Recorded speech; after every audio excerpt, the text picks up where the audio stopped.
Halo semua, kembali lagi di pembelajaran kita bersama saya di sini Tiro di belajarbahasarusia.id. Sekarang kita masuk ke pembelajaran kita yang ke-8 atau dalam bahasa Rusia disebut urok ajin. Dan kita akan belajar tentang kata sifat dalam bahasa Rusia ya. Oke, tanpa berlama-lama mari kita mulai pembelajaran kita kali ini. Oke.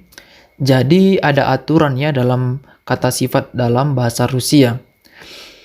Perhatikan, seperti yang kita ketahui bersama bahwa kata benda dalam bahasa Rusia itu ada 3 jenis dan ditambah jamak maka jadi 4 ya. Ada maskulin, feminin, netral, dan jamak ya. Jadi nanti kata sifat dalam bahasa Rusia itu bentuk dasarnya itu dimulai dari bentuk maskulin ya, maskulin. Ada nanti yang berakhiran ei, ada yang i seperti ini, atau ada juga nanti beberapa yang oi di belakang ya. Jadi kata sifat dalam bahasa Rusia itu berubah sesuai dengan jenis kelamin kata bendanya. Bingung? Ya nggak apa-apa. Oke, kita perhatikan dulu. Feminin nanti dia dari ei, maka dia jadi ayah. Sama juga, ini juga ayah ya. Ayah berubah jadi ayah. Netral jadi oye, oye, oye. Jamak dia jadi eye kalau dia berawal dari ei. Kalau dia dari i sama oi, nanti berakhiran jadi i. Oke, masuk ke contoh aja langsungnya supaya gampang. Contoh, novy. Novy itu artinya baru, kata sifat ya, baru. Jadi kalau membilang, ini sini ada beberapa kata benda yang sudah saya buat di sini, listnya dimulai dari student. Student ini artinya mahasiswa, ingat yang akhirnya konsonan condong ke maskulin ya. Kalau masih lupa atau masih bingung perbedaan maskulin, feminin, dan netral, bisa kembali ke video sebelumnya gitu ya. Student ini kan maskulin, maka kalau membilang mahasiswa baru, maka jadi apa? Novy student ya, novy student, karena dia maskulin student. Lanjut, kniga, buku ya, artinya buku. Maka kalau mau bilang buku baru karena buku ini kan feminin, maka novy ini berubah jadi novai ya gitu. Bentar. Maka novy ini, e-nya ini jadi dihapus, diganti jadi a ya. Maka novaya kniga. Oke, lanjut. Pismo. Pismo. Perhatikan, dia netral ya. Ingat, yang berakhiran o dan y itu masuk ke netral. Ya, pismo. Maka kalau mau mengatakan surat yang baru, maka jadi novy pismo. Novy pismo ya. Terakhir lanjut liudi ya, artinya orang-orang, maka dia lebih dari satu. Kalau dia lebih dari satu, maka dia pakai nov tambahin e, maka novy liudi, artinya orang-orang baru gitu ya. Oke, lanjut ya. Jadi konsepnya itu seperti yang saya bilang tadi, kata kerja dalam bahasa Rusia itu kata sifat dalam bahasa Rusia itu berubah sesuai dengan jenis kelamin atau gender kata bendanya gitu. Lanjut. Di sini ada beberapa kata kerja yang paling sering ya, yang sering digunakan dalam bahasa Rusia ya. Perhatikan, ada bolshoy, big, yang artinya besar ya. Di sini kebetulan sumbernya dalam bahasa Inggris ya, bolshoy itu big artinya ya, besar ya dalam bahasa Indonesia. Maka kalau bolshoy ini untuk laki-laki, maka untuk perempuan tambahin tinggal ayah, maka jadi bolsaya ya, ayah. Kalau dia nanti untuk netral, maka bolshoy.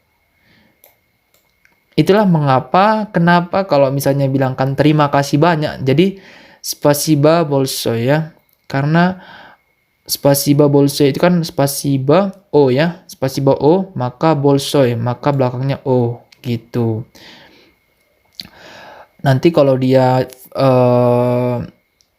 jamak maka di belakangnya i sesuai dengan aturan yang kita pelajari tadi gitu ya. Lanjut, kata lawan katanya ya, kalau udah ada besar maka ada yang kecil. Bahasa Rusianya kecil, malenki.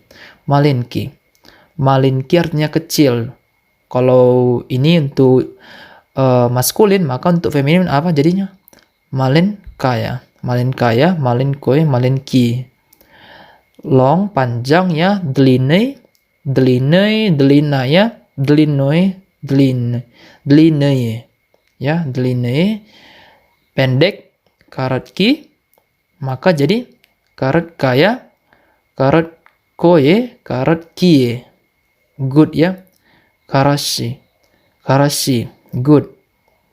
Maka jadi karashaya, karashoye, karashie gitu. Jadi jadi tinggal diubah-ubah aja sesuai dengan kata bendanya nanti gitu ya. Plahoy, maka kalau membilangkan untuk kata sifat untuk benda feminin maka jadi plahaya. Plohoy, maka plohi gitu ya. Halutni, maka jadi halutnaya, halutnoi, halutni gitu ya. Halutnei. Kalau dia ei maka dia kalau bentuk jamaknya jadi seperti ini. Ya. Sorry. Jelek banget. Ulangi. Jadi seperti ini. Kalau dia perhatikan ini tadi yang ada akhiran-akhirannya itu ya, ada ada oi, ada i. Jadi disesuaikan aja dengan tabel yang tadi. Kalau masih lupa nanti diingat-ingat lagi, bisa diulangi ke tabel yang sebelumnya ya. Sama juga kalau ada dingin maka ada panas. Panas dalam bahasa Rusia zarki, maka zarkaya untuk feminin, untuk netral zarkoye, untuk jamak zarkie gitu ya. Oke, sekarang kita masuk ke tugas yang pertama ya. Tugas kalian untuk selanjutnya gitu ya. Jadi di sini ada tabel ya, tabel yang perlu kalian isi. Ada kata sifatnya yang pertama, maskulin, feminin, netral, dan jamak gitu ya. Silahkan diisi. Misal maskulin, contoh yang maskulin kan tetap ya, maka jadi dobrei. Feminin tambahin apa? Tambahin aya gitu, maka jadi apa gitu ya. Diisi atau tulis di catatan kalian ya. Tulis di catatan kalian. Silahkan dikerjakan. Berhentikan atau pausikan video ini ya. Selagi kalian mengerjakan, saya kasih waktu sekitar 5 menit. Jika sudah selesai, putar kembali video ini dan kita akan bahas bersama-sama. Silahkan dikerjakan.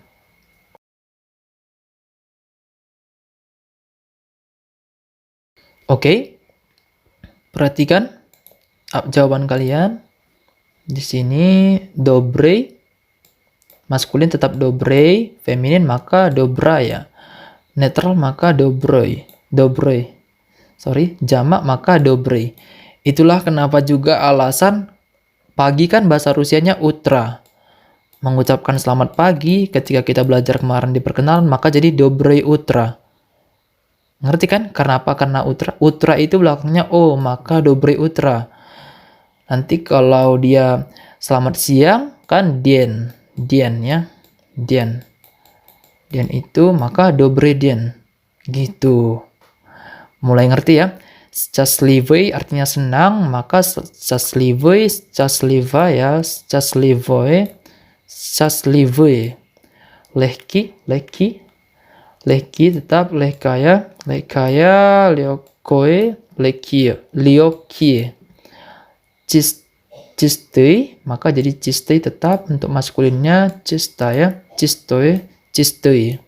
Старый, старая, старое, старые. Milei lucu, maka jadi milei, milaya, miloe, mile ya gitu ya. Tinggal akhir-akhirnya jadi ubah gitu ya.